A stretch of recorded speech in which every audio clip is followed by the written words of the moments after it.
Alors, je vais vous parler des rapports entre science et langue. Après tout, nous sommes ici pour nous parler, donc c'est la langue qui nous sert de moyen pour essayer de comprendre la science, pour dialoguer, etc. J'ai légèrement changé le titre de ma conférence et elle s'appelle désormais « La langue tire la science ». Évidemment, c'est une référence implicite à cette fameuse photo où la science, ou en tout cas un scientifique, tirait la langue. Ce qui est assez drôle, c'est qu'il m'est arrivé de faire une conférence sous le même titre et les organisateurs étaient persuadés que j'avais fait une erreur et ils avaient corrigé, ils avaient écrit « La science tire la langue ». Non, c'est la langue qui tire la science, comme je vais tenter de vous le montrer. La langue tire la science, mais dans quel sens? Vers l'avant, vers l'arrière, à droite, à gauche, c'est ce qu'on va essayer de comprendre. Alors il y a deux parties dans ce que je vais tenter de vous exposer. La première, c'est la question suivante: existe-t-il un langage scientifique? Le terme est employé très couramment dans beaucoup d'articles, de livres, etc. Et je voudrais en fait le mettre en question. Alors j'ai commencé par un certain nombre de citations qui tournent autour de cette question. La première, je la dois à Roland Barthes, qui était donc dans les années 60 à 90, un très grand essayiste littéraire et philologue, on pourrait dire d'une certaine façon, qui a beaucoup travaillé sur la question de la langue. Et dans un livre de 1993, intitulé donc « Le bruissement de la langue », il écrit ceci: « Le langage qui les constitue, dit-il, l'une et l'autre, la science et la littérature, ne l'assument pas, ou si l'on préfère, ne le professent pas de la même manière.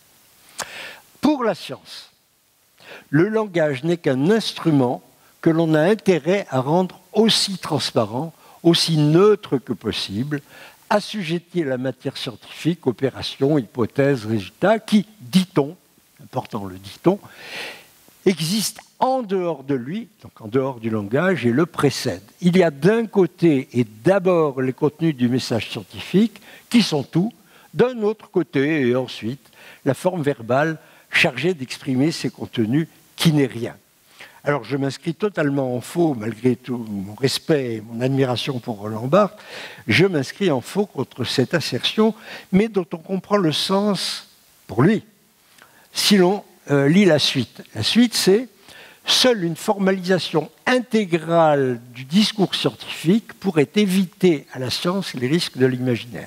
Autrement dit, remplacer les textes, les discours par des formules, des symboles, et vous serez tranquille, vous ne risquerez pas de voir l'imagination, les fantasmes s'emparer de vous à travers le langage. Pourquoi Barthes dit-il ceci? Parce qu'en fait, il travaille, lui, sur les sciences sociales. Et il ne veut pas leur éviter le risque de l'imaginaire. Au contraire, il revendique, et ça c'est un point fort avec lequel je suis en parfait accord, dans la mesure où les sciences sociales se font à travers le langage, mais elles ne sont pas les seules, c'est ce qu'on va voir, il dit on ne peut pas éliminer ce qu'il appelle le risque de l'imaginaire. Il faut le courir ce risque-là.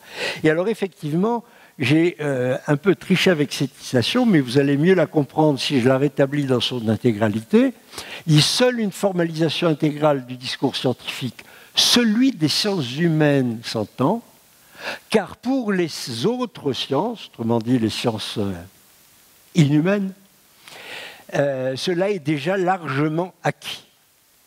Alors, c'est précisément cette phrase qui me semble erronée, mais je comprends pourquoi Barthes le fait. Il fait, en quelque sorte, il allume un contre-feu. Il pense que du côté des mathématiques, de la physique, de la chimie, il n'y a plus rien à faire, elles sont formalisées, vous avez des maths, des formules, des symboles, etc. Donc, laissons aller, mais par contre, je veux, dit Barthes, absolument préserver la possibilité pour les sciences sociales de rester en contact avec l'imaginaire, la fiction, la littérature en général. Donc en fait, il fait la part du feu. Il allume une espèce de barrière en disant, bon, les sciences, les autres sciences, c'est fini, on n'y peut rien, mais je veux garder les miennes. Alors, ce faisant, il accepte en fait une tradition relativement ancienne dans laquelle, effectivement, un certain nombre de nos prédécesseurs ont prétendu assigner à la science un langage formel spécifique. Par exemple, une citation très connue de Condorcet, 1793, qui écrit un essai d'une langue universelle. Et il écrit ceci: on a parlé presque de nos jours d'un nouveau système de grammaire pour former une langue universelle et abrégée, donc formalisée, qui pût faciliter la correspondance et le commerce entre les nations de l'Europe. Un projet extraordinairement ambitieux qui dépasse les sciences de la nature. On assure que M. Leibniz s'était occupé sérieusement de ce projet, mais on ignore jusqu'où il avait poussé sur cela ses réflexions et ses recherches. Effectivement, une vieille tradition leibnizienne. Et Condorcet continue en disant, mais vous allez voir que ce n'est pas si difficile de faire ça. Nous montrerons que la formation d'une telle langue, si elle se borne à exprimer, point important, si elle se borne à exprimer des propositions simples, précises, comme celles qui forment le système d'une science ou la pratique d'un art, ne serait nullement une idée chimérique, que l'exécution même en serait déjà facile pour un grand nombre d'objets, et que l'obstacle le plus réel qui l'empêcherait de l'étendre à d'autres serait la nécessité un peu humiliante de reconnaître combien peu nous avons d'idées précises, de notions bien déterminées, bien convenues entre les esprits. Autrement dit, il y a des domaines, les sciences, mais pas seulement, certaines pratiques artistiques ou artisanales, dans lesquelles on pourrait se doter d'une forme linguistique qui serait sans aucune ambiguïté, ce que Condorcet et d'autres de nos maîtres philosophes de l'époque appelaient une langue bien faite. Une langue bien faite, pour eux, c'était une langue dans laquelle chaque mot avait une signification unique, sans aucune ambiguïté. Lavoisier, à peu près à la même époque, en 1789, prend une position un peu plus nuancée et plus ouverte, comme vous allez voir. Il partage évidemment ce projet d'avoir une expression linguistique claire, et d'ailleurs, Lavoisier va être l'auteur de la nouvelle nomenclature chimique, à peu près à cette époque, qui va substituer à des termes évidemment très chargés d'imaginaire qui viennent de l'ancienne alchimie, des dénominations très précises. Par exemple, dire l'esprit de sel, on dira l'acide chlorhydrique. Donc l'acide chlorhydrique, c'est clair et net, ça ne désigne qu'une seule chose, les molécules HCl, alors que esprit de sel, ça convoque tout de suite beaucoup d'autres associations mentales.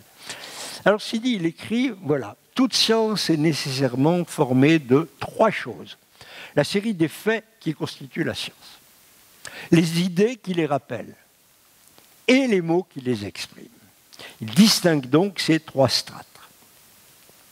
Il en résulte qu'on ne peut perfectionner le langage sans perfectionner la science, ni la science sans le langage, et que quelque certains que fussent les faits, quelque justes que fussent les idées qu'ils auraient fait naître, ils ne transmettraient encore que des impressions fausses si nous n'avions pas des expressions exactes pour les rendre. C'est dans ce terme « expression exacte » que Lavoisier fait un saut en pensant que c'est toujours possible d'avoir des expressions exactes, donc univalentes. Alors précisément, c'est ce que disait Condorcet précédemment, il y a des tas de choses qu'on ne comprend pas suffisamment bien, et donc ça serait, ce qu'il appelait cette nécessité un peu humiliante, ça serait pas si facile de transmettre des idées justes si on a du mal à forger des expressions exactes. Mais la question, c'est de voir si ça a un sens de donner des expressions exact, c'est-à-dire n'ayant qu'une seule signification. Un peu plus tard, un poète, un des très grands poètes italiens, Giacomo Leopardi, dans le Zibaldone, c'est un recueil, c'est un peu comme les pensées de Pascal, c'est un recueil de tas d'idées qu'il a, sauf que les pensées de Pascal, c'est tout petit, et le Zibaldone et de Leopardi, il doit faire quelque chose comme 2000 pages. Donc c'est des réflexions sur toute une série de problèmes, dont les problèmes linguistiques. Et il écrit ceci: les mots ne présentent pas la seule idée de l'objet signifié, mais aussi un nombre plus ou moins grand d'images incidentes, imaginaires. Les vocables des sciences ne présentent que l'idée, croit-il, ne présentent que l'idée nue et limitée de tel ou tel objet. Ce sont bien des termes, chose d'arrêter, car ils déterminent et définissent la chose de toutes parts. Plus une langue est riche de mots, plus elle se prête à la littérature et à la beauté, plus elle et inversement, plus elle abonde en termes, moins c'est le cas. C'est un peu la même réflexion que celle de Barthes tout à l'heure, c'est-à-dire les sciences, elles ont que des vocables qui sont des termes qui déterminent, définissent la chose de toutes parts, donc qui ne sont pas susceptibles de provoquer un grand nombre d'images incidentes. Ce sont choses bien différentes que l'adéquation des mots et la nudité des termes. Et si la première confère efficacité et évidence au discours, la seconde, la nudité des termes, ne lui apporte que l'aridité. Donc, c'est une prise de distance par rapport à ce qu'il croit être les mots de la science, la façon dont la science s'écrit, qui serait uniquement composée de termes sans ambiguïté.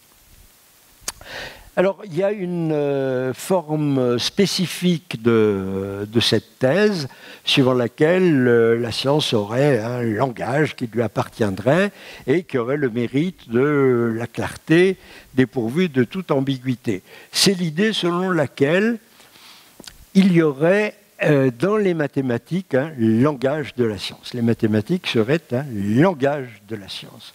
Cette idée est très ancienne.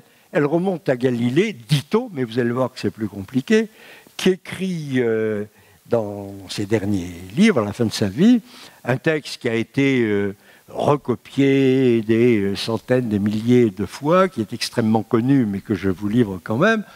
La philosophie naturelle, ce que nous appelons aujourd'hui la science. Pour Galilée, c'est la philosophie naturelle. La philosophie est écrite dans ce livre immense, perpétuellement ouvert devant nos yeux, je veux dire l'univers. Alors ça, la comparaison de l'univers et du livre, qui est une très belle image poétique, elle n'est pas propre à Galilée, elle est extrêmement ancienne, on la trouve déjà dans le Moyen-Âge, qui nous explique qu'il y a d'une certaine façon deux livres sacrés. Il y a les Écritures saintes, la Bible, et puis il y a la nature qui est elle-même un autre écrit de la providence divine. Donc c'est un livre, ça, Galilée reprend une vieille image. Ce livre immense, perpétuellement ouvert devant nos yeux, mais, et alors c'est là qu'il avance une thèse effectivement neuve pour l'époque, on ne peut le comprendre si l'on n'apprend pas d'abord à connaître la langue et les caractères dans lesquels il est écrit. Il est écrit en langue mathématique, et ces caractères sont des triangles, des cercles et d'autres figures géométriques, sans l'intermédiaire desquels il est humainement impossible d'en comprendre un seul mot. Alors c'est très bizarre si vous prenez cette phrase, parce que la première phrase, c'est celle qu'on retient en général, hein, la langue mathématique, donc Galilée aurait introduit l'idée qu'il faut décrire la nature à travers une langue mathématique. Mais regardez la suite. Pour Galilée, qui travaille un peu avant Descartes, c'est-à-dire que le formalisme algébrique que nous connaissons aujourd'hui, que Descartes, entre autres, va commencer à développer, n'existe pas. Il n'y a pas de formule chez Galilée. Quand vous pensez à la loi de la chute des corps, que les classes de terminale, ou même peut-être avant, je ne sais plus quand on fait ça, on écrit Z égale 1/2 de GT2. Bon. Chez Galilée, qui énonce la loi, rien de tel. Il n'y a pas de formule, il n'y a pas de Z, il n'y a pas de G, il n'y a pas de T. Il va utiliser une phrase assez compliquée et pas facile à comprendre. Par contre, il va faire un dessin. Et donc, pour lui, les éléments de ce qu'il considère comme une langue, ce sont, vous voyez, des figures géométriques. Pour nous, c'est très étrange, parce que nous, à la limite, nous pourrions penser, je crois que c'est une erreur, mais nous pourrions penser que le formalisme mathématique, les équations, sont une forme linguistique avec des lettres, des symboles, etc. Pour Galilée, non, c'est des figures géométriques. Alors, c'est très bizarre, parce qu'il conclut, sans l'intermédiaire desquels il est humainement impossible d'en comprendre un seul mot. Mais un mot, c'est pas composé de figures géométriques. Donc il y a une sorte de tension interne dans cette phrase de Galilée entre l'idée de langue, l'idée de mot et les caractères prétendus avec lesquels ça serait écrit. Donc en fait, c'est une phrase programmatique qui annonce, prévoit le développement de la mathématisation, sinon des sciences en général, du moins de la physique, mais qui est formulée d'une façon tellement à la fois générale et tellement spécifique qu'il ne faut pas, je crois, la prendre au pied de la lettre. D'ailleurs, le même Galilée, beaucoup plus tôt, le Galilée jeune, en 1587, dans un écrit de jeunesse que je vous recommande, il est trouvable maintenant, il a été traduit en français depuis quelques années maintenant. Figurez-vous que Galilée, à l'âge de 22 ans à peu près, est invité par l'Académie florentine à donner des leçons sur l'enfer de Dante. Mais attendez, c'est très bizarre, Galilée, c'est un physicien, pas encore un physicien, c'est un jeune homme brillant qui a commencé des études de maths à Florence, et à Pise surtout, dont il est originaire, et sa réputation est en train de monter. On dit, ah, il y a un jeune homme brillant qui est très fort en géométrie. C'est le moment où on redécouvre et on diffuse les écrits d'Archimède en particulier. Et pourquoi l'Académie florentine demande-t-elle à Galilée des leçons sur l'enfer de Dante? Eh bien, c'est que dans la description que donne Dante de l'enfer, il y a une description extrêmement précise de la forme de l'enfer, qui est une sorte de cône dont le sommet, l'apex du cône, est au centre de la Terre, et l'axe du cône perce la surface de la Terre, à Jérusalem d'ailleurs. Bon, enfin bref, Dante donne des éléments qui permettent de tenter d'imaginer la forme réelle du cône la Terre. Il y a une grande dispute littéraire qui se fait depuis quelques décennies entre des visions différentes. Il y a deux érudits, l'un qui est pisan, l'autre florentin, et à l'époque il y a une rivalité extrêmement tendue entre les deux cités, et l'un d'entre eux fait un dessin dans lequel il attribue à l'enfer de Dante des dimensions que l'autre va réfuter en disant mais non, c'est beaucoup plus grand. Et on demande à Galilée de donner son éclairage là-dessus. Alors il arrive avec ses connaissances de géométrie, empruntées à Archimède, sur en particulier le volume d'un cône, etc., etc. Et il va donner raison, comme par hasard, à l'érudit florentin. Alors, ne pensez pas qu'il s'agit d'une dispute religieuse sur l'enfer de la religion, pas du tout. C'est en fait une dispute littéraire. Dante, c'est l'œuvre fondatrice de la culture littéraire italienne, et donc il y a énormément, dès cette époque, d'essais, de commentaires et tentant de mieux comprendre ce qu'a écrit Dante sur tous les plans, sur le plan poétique, sur le plan philosophique, sur le plan historique et sur le plan géométrique. Alors, j'en dis pas plus, mais je vous recommande cette lecture qui est vraiment intéressante. Et Galilée, le jeune Galilée, donc à cette époque, écrit « Espérons, il s'adresse aux académiciens florentins, espérons que vos oreilles, accoutumées à entendre ce lieu résonner toujours des paroles choisies et distinguées que la pure langue toscane nous offre, puissent nous pardonner si elles sont parfois blessées par quelques mots ou expressions propres au domaine dont nous traitons, et emprunter à la langue grecque ou latine, puisque le sujet que nous abordons nous oblige à faire ainsi. Vous voyez, ce n'est pas du tout la même position que celle le programme qu'il dessinera quelques décennies plus tard. L'idée, c'est on écrit et on parle dans la langue, celle de tout le monde. Et puis, évidemment, de temps en temps, on ne peut pas faire autrement que d'avoir des mots spécialisés, des termes spécifiques, empruntés au grec ou au latin, dont j'espère que ça ne blessera pas vos oreilles.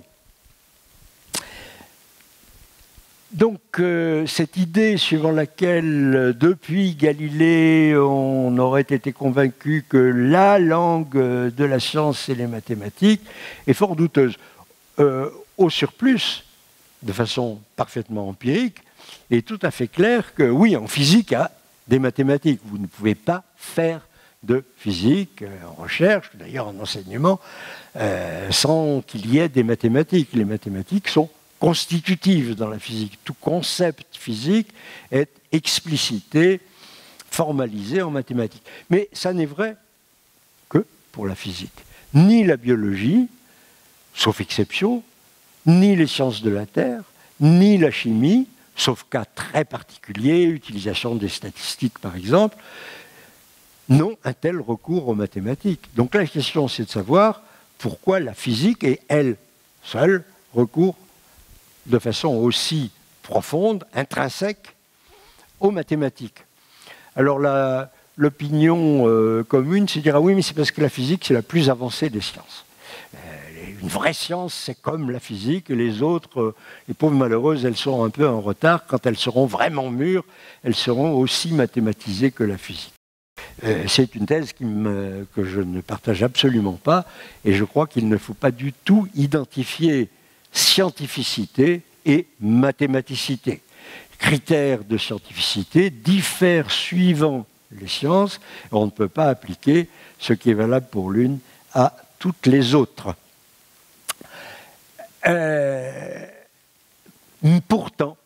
Pourtant, cette idée va être une sorte de doxa commune de beaucoup de gens et non des moindres. Poincaré, par exemple, écrit « Toutes les lois sont tirées de l'expérience. Mais pour les énoncer, il faut une langue spéciale. Le langage ordinaire est trop pauvre, il est d'ailleurs trop vague pour exprimer des rapports si délicats, si riches et si précis. Voilà donc une première raison pour laquelle le physicien ne peut se passer des mathématiques. Elles lui fournissent la seule langue qu'il puisse parler. » C'est un peu bizarre cette citation aussi, parce que si vous regardez, en fait, c'est très étrange. Poincaré écrit « Le langage ordinaire est trop pauvre ». Mais ce qu'on pourrait lui reprocher, et c'est justement ce que disait Léopardi, c'est plutôt qu'il est trop riche. C'est-à-dire que tout énoncé dans la langue courante, dans la langue vernaculaire, suscite des représentations mentales, des associations d'idées, des images, dans un domaine relativement large.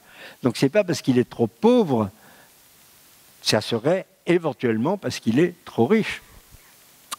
On trouvera la même chose plus tard chez Heisenberg, par exemple. Les mathématiques constituent, pour ainsi dire, le langage à l'aide duquel une question peut être posée et résolue.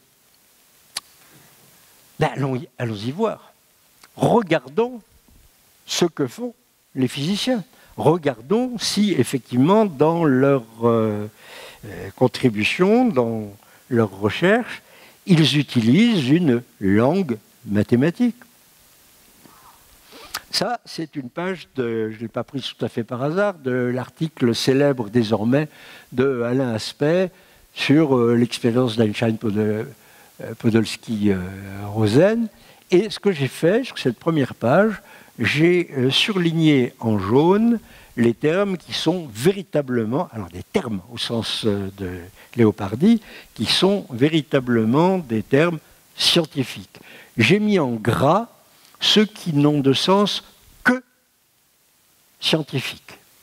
Par exemple, photon.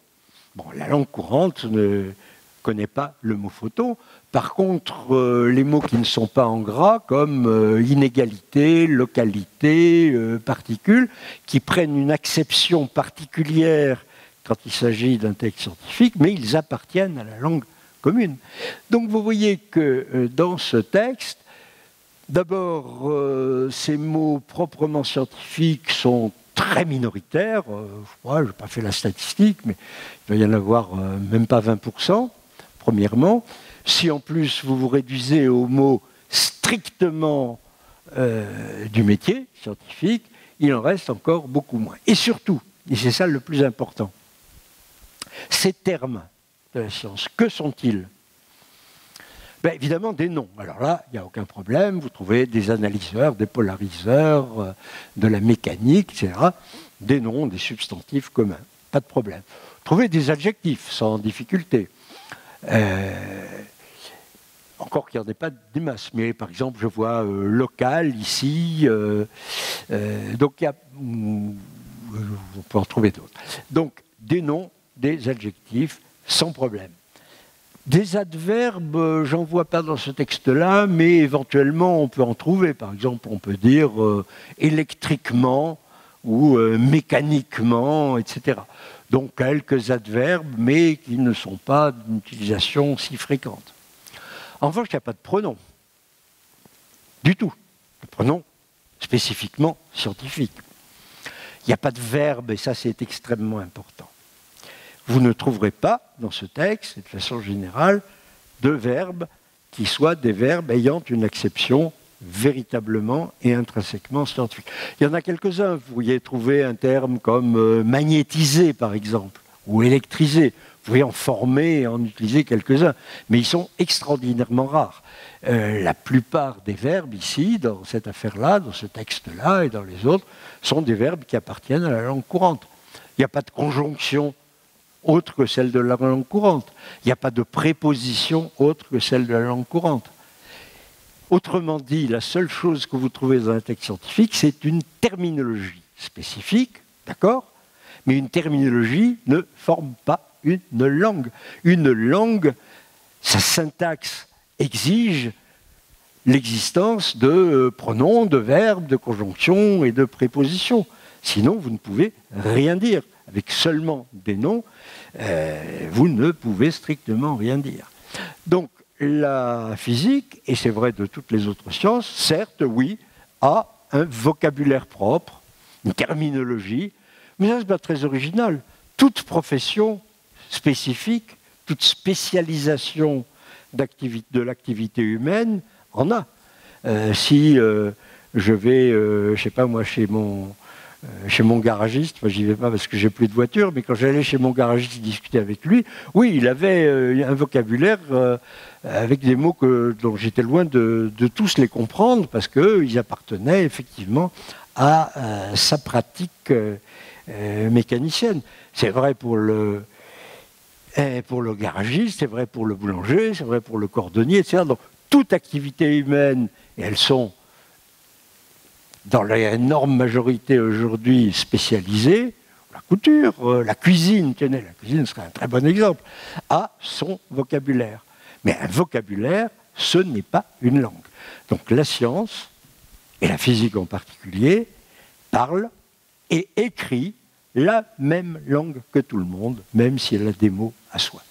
Donc ça veut dire que il n'y a pas, c'est ma thèse que j'affirme, je tente de la défendre devant vous ici, il n'y a pas de langage scientifique, les mathématiques d'ailleurs encore moins que les autres. Pourtant, cette idée persiste, perdure, et par exemple dans un manuel récent de pédagogie, tout à fait récent, 2021, on trouve ceci: l'apprentissage des sciences repose sur l'assimilation d'un nouveau langage.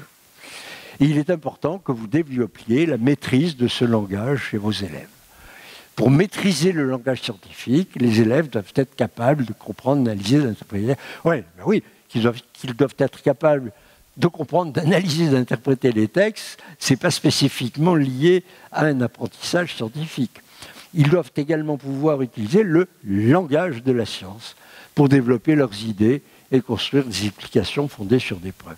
Quand vous regardez la suite, vous apercevez que malgré ce début très emphatique, il n'est question que de la façon dont on va enseigner aux élèves la terminologie de telle ou telle science.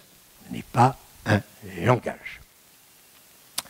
Voilà, donc ça c'était la première partie de ce que je voulais vous dire. Et la seconde partie, je reprends ce qui devait être le titre général, mots et mots de la science.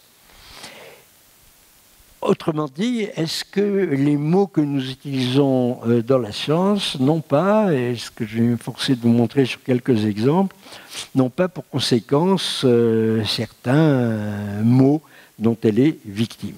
Alors, je commence par brosser de façon extrêmement grossière une brève histoire de la terminologie, pas du langage, la terminologie scientifique.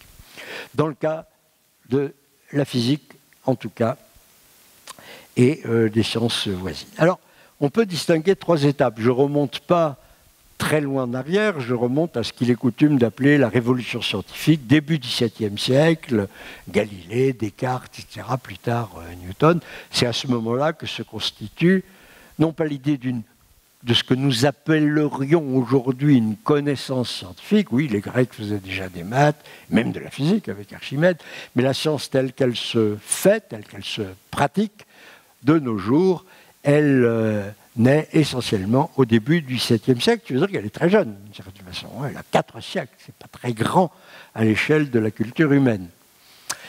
On peut distinguer 3 étapes. Dans la première étape fondatrice, début XVIIe jusque dans le XIXe, la terminologie scientifique va se faire à partir de l'adoption et de l'adaptation de termes vernaculaires, empruntés à la langue commune et puis spécifiés pour répondre à un usage particulier, en perdant d'ailleurs, en principe justement, l'ensemble des associations mentales qui leur est associées. Alors exemple facile, vitesse, force, travail, moment, courant, champ, tout ça sont des mots qui appartiennent à la langue la plus courante. Quand vous dites force dans la langue courante, c'est pas la même chose que la force chez Newton. La force chez Newton, c'est un vecteur qui a une intensité, etc. Donc ce que Newton fait, c'est qu'il prend le mot dans la langue commune et il lui donne une acception particulière. Mais ce faisant, il est justement, pour reprendre ce que disait Barthes, il n'est sans doute pas assez conscient qu'il opère pour le meilleur et pour le pire, au risque de l'imaginaire. Qu'est-ce qui vous garantit que dans un texte scientifique, le mot force ne va pas évoquer dans l'idée de celui qui l'écoute, et en particulier, je pense à l'enseignement, aux enfants, ne va pas évoquer toute une série d'associations mentales associées à l'idée de force, voire Star Wars, par exemple. Et donc je crois qu'il y a là déjà un début de réponse à la question que Pierre Thomas ne cesse de poser à très juste titre. C'est juste un élément, mais c'est très loin d'être le seul, c'est qu'est-ce que nous faisons mal avec nos élèves? Eh bien, nous ne mettons pas assez l'accent sur les questions de l'usage de la langue pour leur dire attention, le mot force dans la mécanique, c'est pas la force de Star Wars, etc. Et je crois que attirer leur attention sur cet usage particulier d'un certain nombre de termes de la langue courante qui prennent un sens beaucoup plus restreint, beaucoup plus spécifique, pour éviter le risque de l'imaginaire me paraît tout à fait essentiel. Et puis arrive à partir du 19e une autre étape dans le développement de la science qui est une étape dans laquelle elle va s'intéresser non pas à des actions ou à des phénomènes qui relèvent de la pratique courante, de l'expérience absolument commune, mais dont la science va essayer de rendre compte.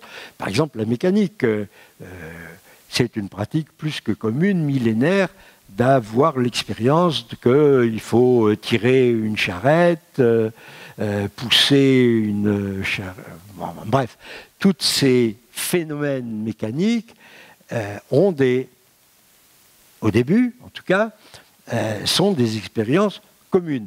Il n'est donc pas étonnant qu'il soit traduit au départ par ce genre de choses. Ah oui, mais alors, à partir du début du 19e, on va trouver et étudier des phénomènes qui n'appartiennent pas à l'expérience commune, quotidienne. L'électricité, le magnétisme, l'équivalence entre le travail et la chaleur, etc., etc. Et nos prédécesseurs du 19e vont, essentiellement du 19e, mais jusqu'au 20e, vont s'employer à créer des néologismes savants, des mots empruntés, comme disait Galilée, au grec ou au latin, et vous allez voir apparaître une terminologie d'une toute autre nature. Énergie, électromagnétisme, thermodynamique sont des mots qui n'appartiennent pas au registre commun de la langue. Le mot énergie, c'est un vieux mot philosophique qu'on trouve chez Aristote, que les physiciens vont réemprunter, mais c'est un mot qui n'a pas été utilisé, sauf peut-être par des philosophes pendant quasiment 2000 ans. Donc, énergie, électromagnétisme, thermodynamique, et je pourrais allonger la liste absolument indéfiniment. Donc vous voyez que c'est un tout autre rapport à la terminologie. Alors on leur a reproché à ces grands savants du 19e qui évidemment pouvaient faire ça parce qu'ils étaient pratiquement tous nourris de culture classique avant de faire de la science et de la physique, sauf certains d'entre eux, c'est des gens qui appartenaient à des milieux sociaux où on avait une culture, et en particulier une culture classique, assez abondante. Pas tous, par exemple, un contre-exemple, c'est Faraday, qui sortait d'un milieu très populaire. C'est peut-être pas par hasard que Faraday a utilisé le mot champ, au lieu de créer un néologisme savant. Alors, on leur a reproché d'utiliser des mots compliqués. On leur a dit, oui, mais maintenant que vous utilisez ces mots-là, personne ne vous comprend. Personne, non, mais c'est difficile de comprendre. Oui, c'est difficile de comprendre, bien sûr. Bien sûr que c'est difficile de comprendre. La science, c'est difficile. C'est pour ça que c'est intéressant, d'ailleurs. Si ce n'était pas difficile, ça n'aurait aucun intérêt. Donc, c'est difficile, oui. Et l'emploi de mots qui sont des mots nouveaux, non existants auparavant et dépourvus d'associations mentales a priori, ça a au moins un mérite. C'est que si vous ne les comprenez pas, au moins vous ne les comprenez pas de travers. Or, ce qui se passe dans la troisième phase, qui commence au XXe et au XXIe, et qui persiste aujourd'hui, c'est que nous sommes face à un déferlement de termes, pour reprendre ce que nous dit Léopardi, de termes qui relèvent beaucoup plus de la com, comme on dit aujourd'hui, des buzzwords à l'anglais, que d'une réflexion profonde sur les notions que ces mots sont censés traduire. Alors, les exemples fourmillent. On vous dit Big Bang, trou noir, supercorde. Vous voyez que vous allez chercher dans la langue courante des mots communs, assez banaux, et que vous les injectez dans un discours scientifique où, naturellement, et je vais y revenir, ils prennent un sens extrêmement différent. Les trous noirs, c'est pas des trous, et c'est pas noir. Et donc, c'est là que se situe la question du rapport entre les mots MOTS et les mots MAUX. Les mots de la science, elle en a plusieurs, elle en a qui sont d'ordre politique, d'ordre économique, etc., mais elle en a qui sont des mots culturels, dirais-je, et qui proviennent de la négligence collective dont nous, scientifiques, faisons preuve à l'égard de ce véhicule commun qu'est la langue. Alors, je vais vous donner quelques exemples tirés essentiellement de la physique, de l'astrophysique, de la cosmologie, de mots qui méritent qu'on y réfléchisse. Il est probablement trop tard pour les modifier, ils se sont bien installés, mais au moins, soyons conscients de leurs limites et de leurs inconvénients. Donc, quelques mauvais exemples terminologiques. Alors, je commence par un mot qui est utilisé très très abondamment, la relativité restreinte. Alors le mot restreint, il est arrivé plus tard quand Einstein a développé, j'y reviendrai aussi, une relativité qu'il a appelée générale. Du coup, la première s'est appelée restreinte. Je ne commenterai pas plus cet adjectif de restreint. En revanche, le mot relativité, qui est un mot qui est dans l'atmosphère du temps, Poincaré est apparemment l'un des premiers, sinon même probablement le premier à l'employer pour décrire les nouvelles idées sur l'espace-temps. Le mot relativité est extraordinairement ambigu. Il est associé à un contexte culturel typique de la fin du 19e, début du 20e, qui est la façon dont toute une série d'idées, de notions touchant à la vie sociale et à la vie politique sont ébranlées et vont donner naissance à la modernité du XXe siècle, quand on s'apercevra de leurs limites.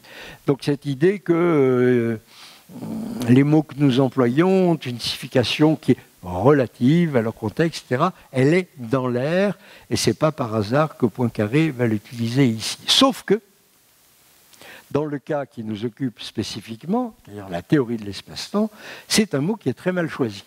Et par exemple, je vous livre l'avis de Arnold Sommerfeld, qui a été un des très grands physiciens du début du XXe siècle, et qui écrit dans une lettre à Einstein d'ailleurs, il lui dit « La théorie de l'espace-temps est une théorie des invariants du groupe de Lorentz. Le nom de théorie de la relativité est un choix malheureux.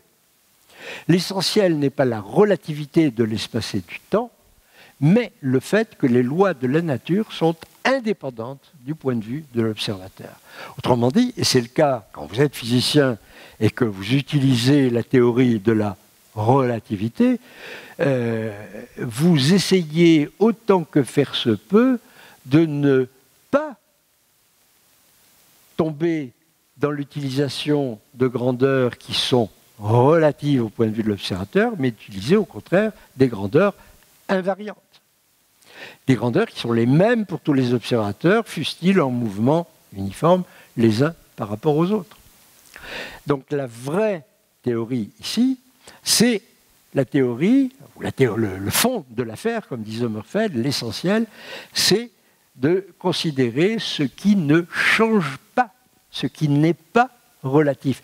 Il y a des observations qui sont relatives, ou d'accord, on en tient compte, mais on essaye d'en tirer précisément ce qui ne l'est pas.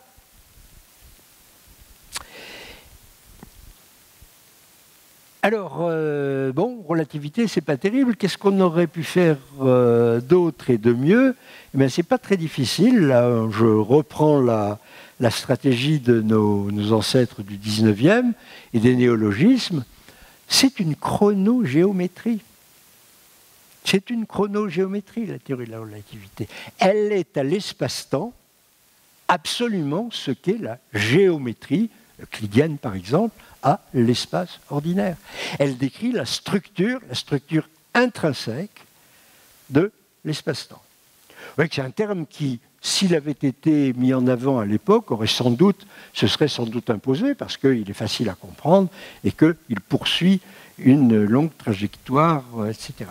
Et alors, il est d'autant plus intéressant que, ça a été dit d'ailleurs dans une conférence précédente, la relativité, elle n'est pas propre à la théorie einsteinienne. On la trouve déjà, bien qu'elle ne soit pas dénommée ainsi, mais on la trouve déjà chez Galilée. Et on la trouve déjà chez Galilée avec précisément l'idée d'invariance. Il y a un texte très célèbre et très drôle d'ailleurs, dans lequel Galilée explique que vous mettez dans la cale d'un bateau et vous faites des expériences.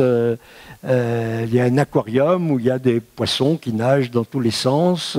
Vous mettez une petite fiole goutte à goutte qui tombe dans un vase à col étroit placé juste dessous.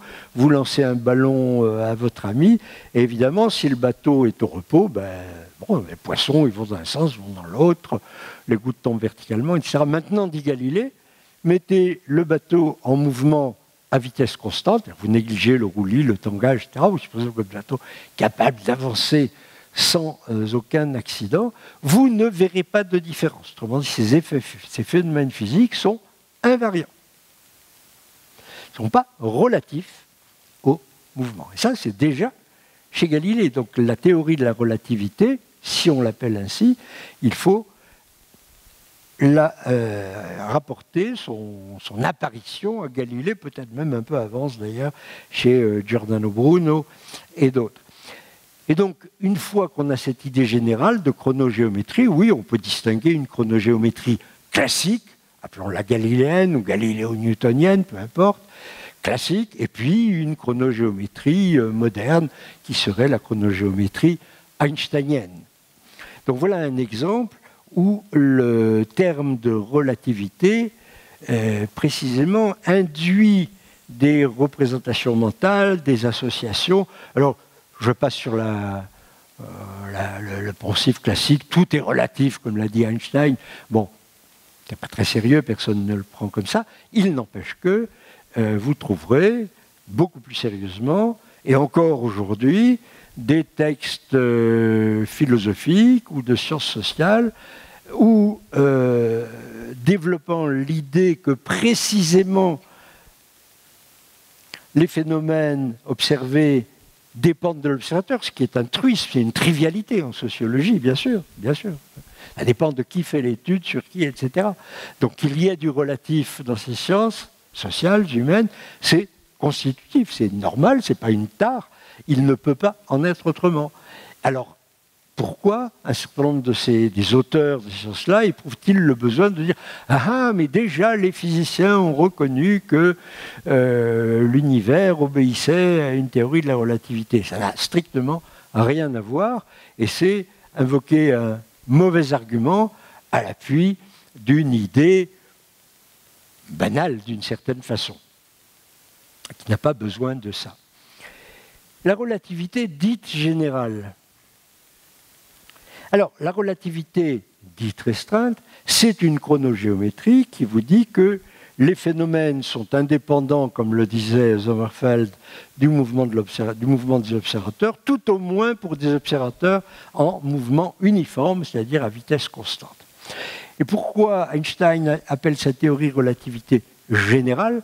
C'est parce qu'il la développe dans un formalisme où ce formalisme est valable dans tous les référentiels en mouvement, les uns par rapport aux autres, quel que soit leur mouvement. Oui, mais ça, c'est le côté formel de la chose. Il écrit des équations sous une forme suffisamment générale pour qu'elles soient valables dans tous les référentiels. Mais le contenu profond de sa théorie n'est pas là. Le contenu profond, c'est que c'est une théorie de la gravitation.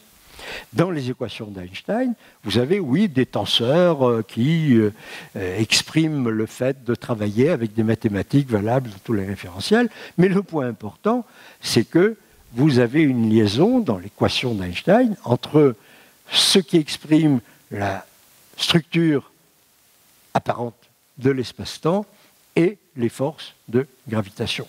Donc en vérité, plutôt qu'une relativité générale qui s'appliquerait à tout et n'importe quoi, il s'agit là d'une théorie de la gravitation einsteinienne.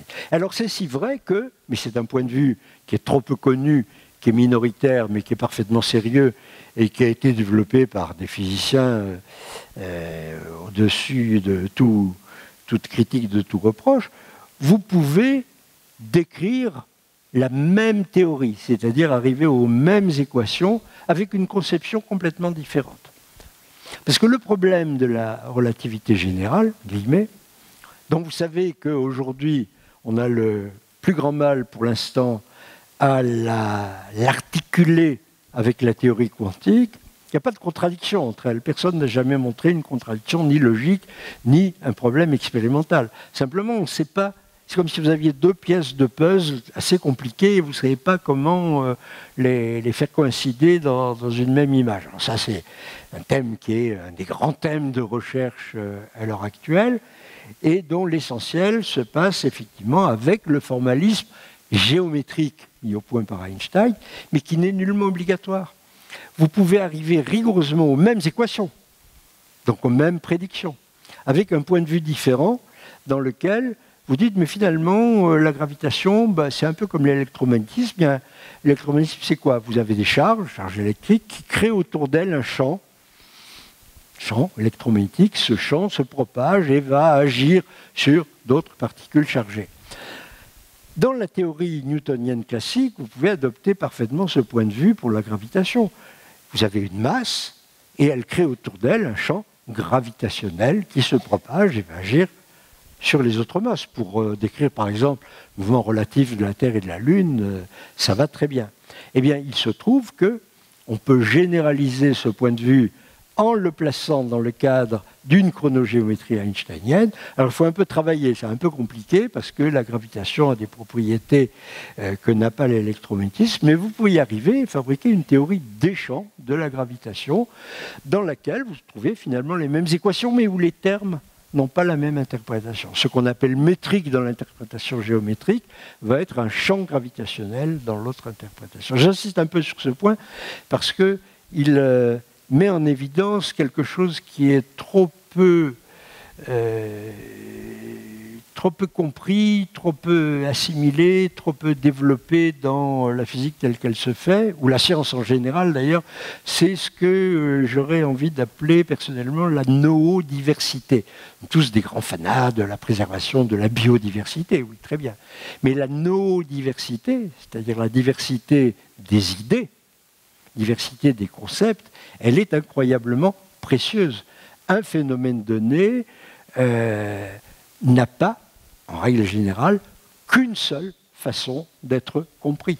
Et l'existence de plusieurs façons de le comprendre, de plusieurs concepts qui aboutissent au même résultat techniquement, dans le cas de la science, vous allez faire les calculs vont donner les mêmes résultats, mais la pensée que vous en aurez sera différente. Ça, c'est extrêmement précieux, parce que le jour où vous aurez besoin d'étendre votre théorie, de développer quelque chose de nouveau, suivant l'interprétation, la compréhension que vous en avez, ça marchera ou ça ne marchera pas. Je pourrais vous donner des exemples, mais ce n'est pas mon propos principal.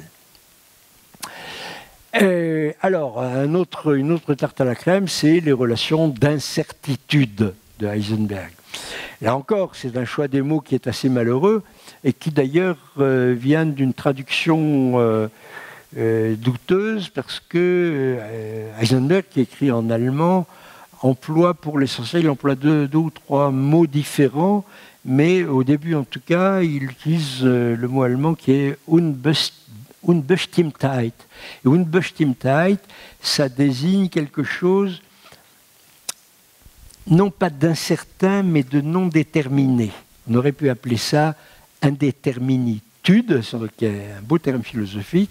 Le mot indétermination a pendant longtemps été utilisé d'ailleurs, en français en tout cas. Si vous regardez les ouvrages de théorie quantique des années 30, on parle des relations d'indétermination, mais il y a un risque de confusion avec un autre problème, celui dont j'ai parlé, qui est l'indéterminisme. C'est pas la même chose. Et donc le mot indétermination a perdu de sa valeur. Or, Unbestimmtheit a été traduit malencontreusement en anglais par uncertainty, qui est revenu en français sous la forme incertitude. Les Italiens disent toujours indeterminazione. Alors pourquoi c'est mieux? Parce que quand vous dites relation d'incertitude, et vous connaissez l'énoncé, grosso modo, on ne peut pas connaître à la fois la position et la vitesse d'une particule quantique.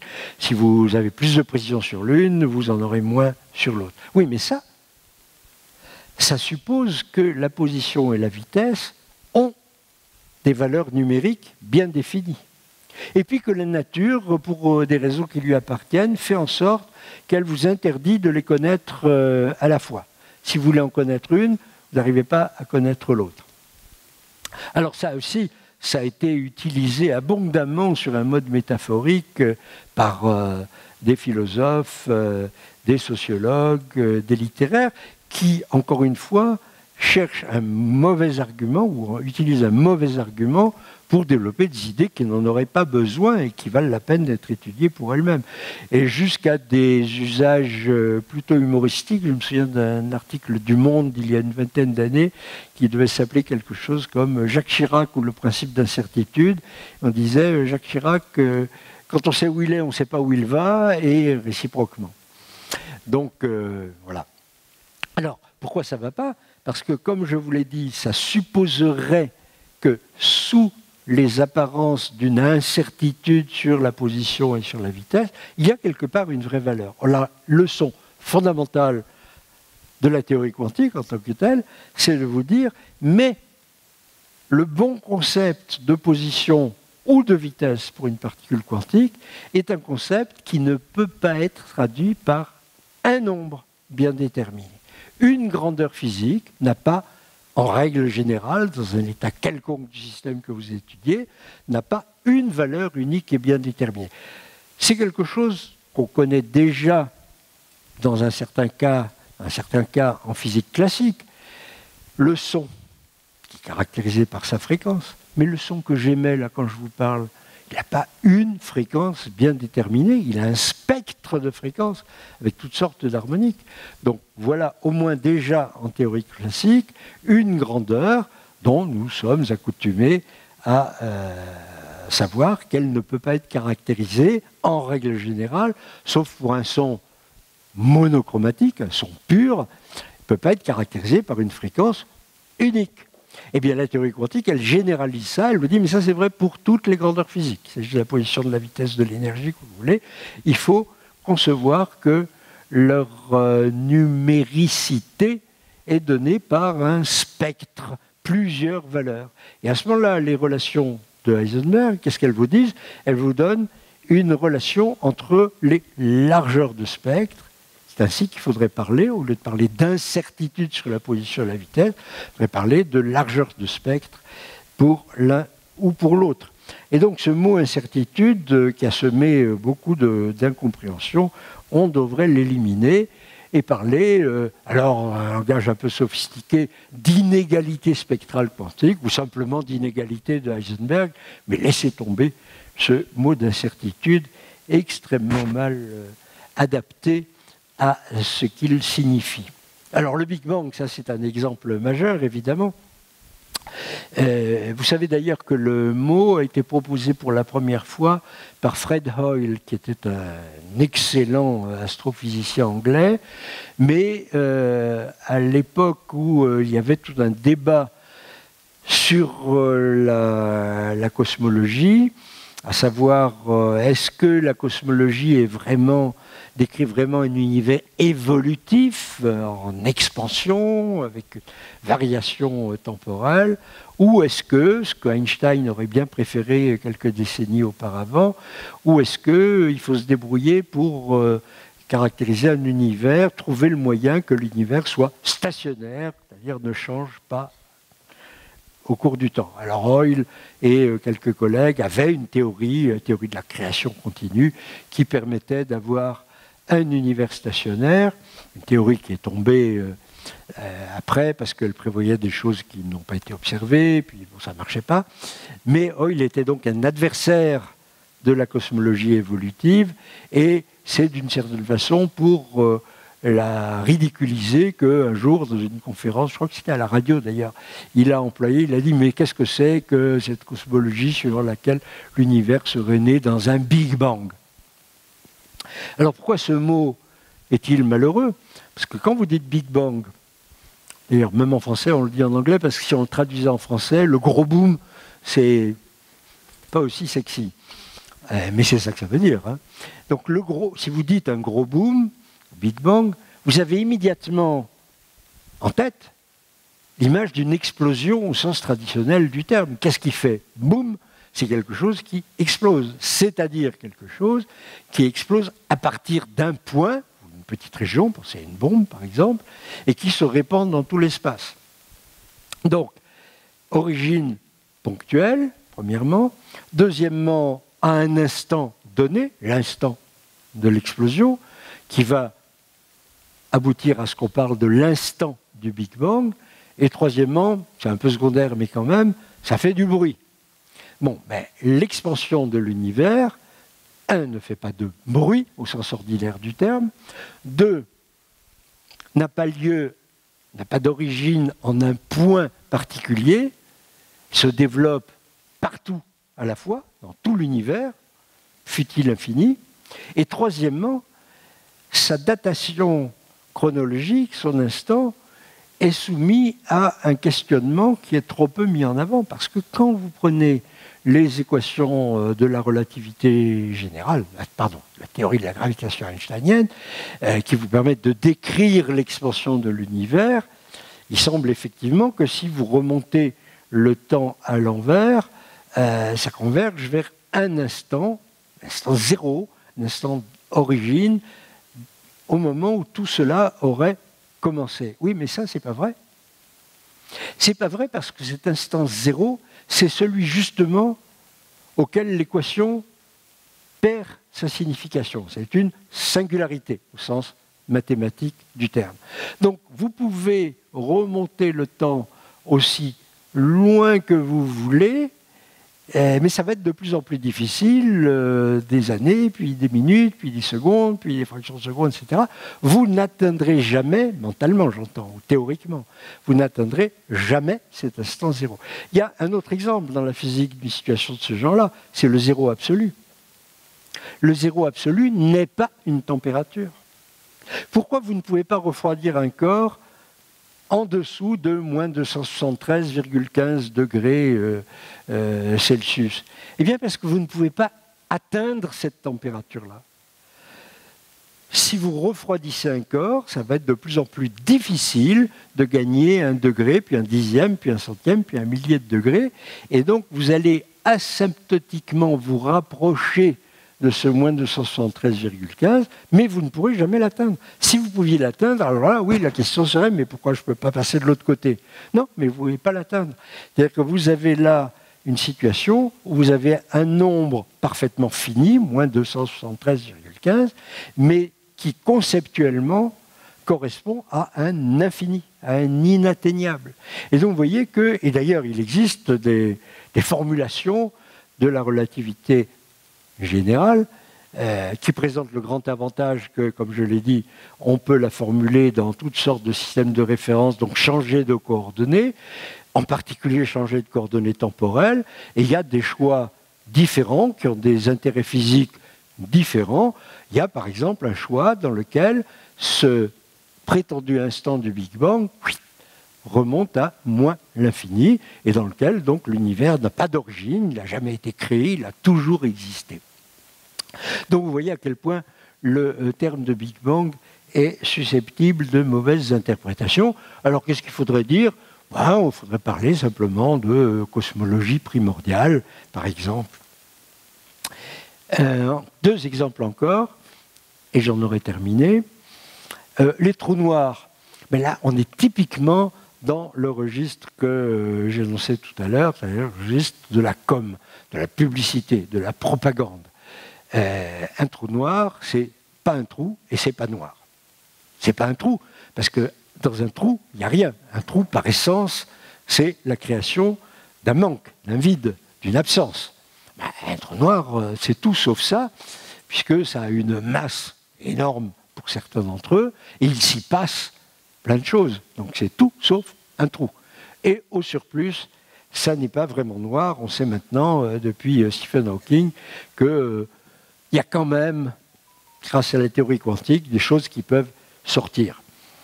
Alors, qu'est-ce qu'il faudrait dire à la place de trou noir, de black hole, etc. On peut réfléchir, on peut discuter, tout ça est ouvert, probablement trop tard, hein, je l'ai dit dès le début. Mais l'idée suivant laquelle il existe des astres tellement condensés, donc ayant des forces de gravitation tellement intenses que même la lumière ne peut pas s'en échapper, elle est ancienne, elle remonte au XVIIIe siècle. D'abord un Anglais, John Michell, et puis Laplace. Pas n'importe qui. Chez Laplace, on trouve cette idée, il dit qu'il pourrait exister des astres tels. Il les appelle des astres occlus. C'est joli, non? Un astre occlus. Ça me semble bien préférable à trou noir. Probablement, encore une fois, c'est trop tard et le mot clu est peut-être moins plus savant. J'aurais pas d'objection d'ailleurs à ce qu'on crée un néologisme, une espèce de mot valise en disant un astroclu. Mais voilà, en tout cas, il y a d'autres possibilités. Je termine avec un exemple qui m'a beaucoup intéressé. Je vais vous dire pourquoi. C'est le spin. Le spin de l'électron ou des autres particules fondamentales. Alors, ce spin, qui est une propriété de ces objets quantiques plus ou moins élémentaires, pas seulement élémentaires d'ailleurs, les noyaux atomiques, les atomes, etc., ont aussi un spin, c'est une grandeur qui, au niveau quantique, est l'équivalent de ce que, pour un objet classique, on appelle le moment angulaire, qui est une mesure, disons, de sa rotation interne. La Terre tourne sur elle-même, elle a un moment angulaire intrinsèque qui lui appartient. À part ça, elle a un moment angulaire orbital parce qu'elle tourne autour du Soleil, mais elle a un moment angulaire intrinsèque. Et ça a été découvert par Uhlenbeck et Goudsmit dans les années 30, et ils ont employé le mot spin. Alors pourquoi ils ont employé le mot spin? Bien parce que le spin en anglais, vous savez d'où ça vient? Étymologiquement, le mot spin dérive du latin spina, qui en français a donné épine. Quel rapport me direz-vous? Eh bien tout simplement que c'est, en anglais en tout cas, le nom qu'on donne à la quenouille du rouet qui tourne sur elle-même. Et donc spin, ça renvoie effectivement à un mouvement de rotation sur soi-même qui, au moins en anglais, est assez perceptible directement à l'oreille. Donc c'est une évocation mentale qui n'est pas dépourvue d'intérêt. Mais en français, ça ne veut strictement rien dire, est totalement sans relation avec les mots français. Et alors, j'avais fait pour mes étudiants de licence, il y a plusieurs années déjà, il y a un bon moment, j'aurais fait un développement un peu analogue à ce que je suis en train de faire devant vous ici, en leur disant attention, attention aux mots, attention à la langue. D'autant plus que les copies qu'ils me rendaient étaient rédigées, je ne parle même pas des fautes d'orthographe, mais dans une langue assez approximative. Et alors je leur avais dit, mais regardez, le mot spin, bon, moi je vous ai enseigné ce que c'est dans le cadre de la théorie quantique. Imaginez que vous êtes au moment où ça vient d'apparaître et on vous demande d'écrire un article en français pour expliquer. Est-ce que vous pouvez me proposer une traduction, fût-elle néologisante, du mot spin? Et à ma grande surprise, j'avais eu des copies extrêmement intéressantes qui, bizarrement, dans la mesure où j'avais fait appel à leurs compétences linguistiques, eh bien, elles s'étaient révélées supérieures à ce qui se manifestait dans leur copie proprement de physique. Dans une copie de physique, vous écrivez une équation, puis dites, on voit facilement que la solution s'étend, on la résout de telle façon, donc une langue très très pauvre. Et là, tout d'un coup, l'imagination, l'imaginaire, comme disait Roland Barthes, faisait son apparition, et je vous donne quelques exemples de ce qui m'avait été proposé, et encore une fois, malheureusement, il est sans doute trop tard. Vous êtes allé piocher dans la langue, la nôtre, des termes avec des termes neufs en général, avec des racines qui renvoyaient mentalement à cette idée de rotation. Par exemple, j'ai vu la virole, le gyrion, le tournis, la volte. J'aimais bien ça, moi, le tournis de l'électron, j'aurais trouvé ça absolument formidable. Donc ça vous montre que si on est attentif aux questions de langue, eh bien, ipso facto, on est attentif aux questions de concept. Pour reprendre ce que disait Lavoisier. Et donc, ma conclusion, c'est attention à ce que nous disons, je dis bien nous, scientifiques, soyons plus attentifs à la façon dont nous parlons, à la façon dont nous écrivons, mettons en évidence les fausses incompréhensions, les analogies foireuses, et tentons, quand c'est possible, de trouver des termes mieux adaptés. Je vous remercie.